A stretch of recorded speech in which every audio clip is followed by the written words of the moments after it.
सराब खान और शीरीं का खेल खत्म होने वाला है।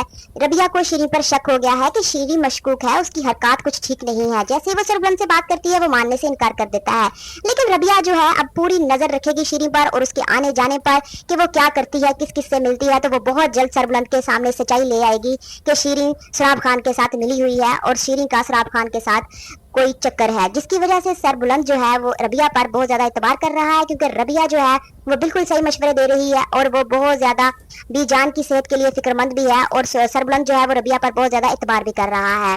रबिया दूसरी तरफ इस बात को लेकर बहुत ज्यादा परेशान है कि शीरीं फोन पर किससे बात कर रही थी और उसको लग रहा है कि वो अपने मंगेतर से बात कर रही थी।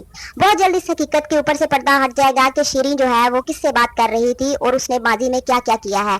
जिस तरह उसने शेरदिल और उसकी बीवी को जहर दिया सराब खान के कहने पर, वो सब कुछ अब सबके सामने आ जाएगा।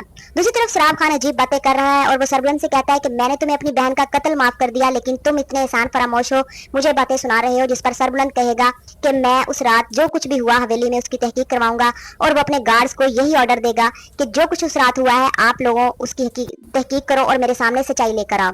जैसे ही सच्चाई सामने आएगी तो सराब खान इस हकीकत को नहीं छुपा पाएगा कि वो अपनी बहन का कातिल है और उसने किस वजह से अपनी बहन को मारा था।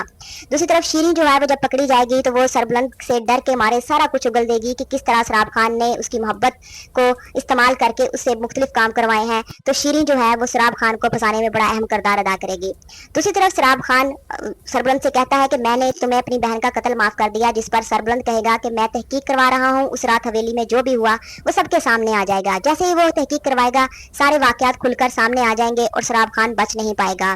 दूसरी तरफ तुरसम जो है उसको भी पता चल जाएगा कि उसका मामा जाफरान जो है वो उसको किसी मकसद के लिए इस्तेमाल कर रहा है। वो हमेशा से उसको मिसगाइड करता आया है और उसके गुस्से का फायदा उठाया है। जैसा कि उसकी कजन ने उसको बताने की कोशिश तो की, लेकिन उसने उसकी कोई बात नहीं सुनी। लेकिन अब की बार तुरसम जो है वो सोचेगा कि जो हालात उसके साथ पेश आ रहे हैं उसके पीछे किसी और का नहीं बल्कि उसके अपने मामा का हाथ है। तो वो अपने मामा से नफरत करने लगेगा और फिर बीजान को भी बहुत ज्यादा दचका लगेगा कि जब सराब खान की हकीकत उनके सामने आएगी कि जिसको वो बेटा समझ रही थी वही आस्तीन का सांप निकला और किस तरह उसने उसकी हवेली और उसके बेटों की खुशियां जो है वो बर्बाद कर ली और उसके बेटे की जान ले ली, उसका घर ही तबाह कर दिया। इससे अच्छा था कि वो तुरसम को तब जब उसका शोहर उसके पास लेकर आया था अपना बेटा समझती और उसकी तरबियत करती तो आज हालात कुछ मुख्तलिफ होते।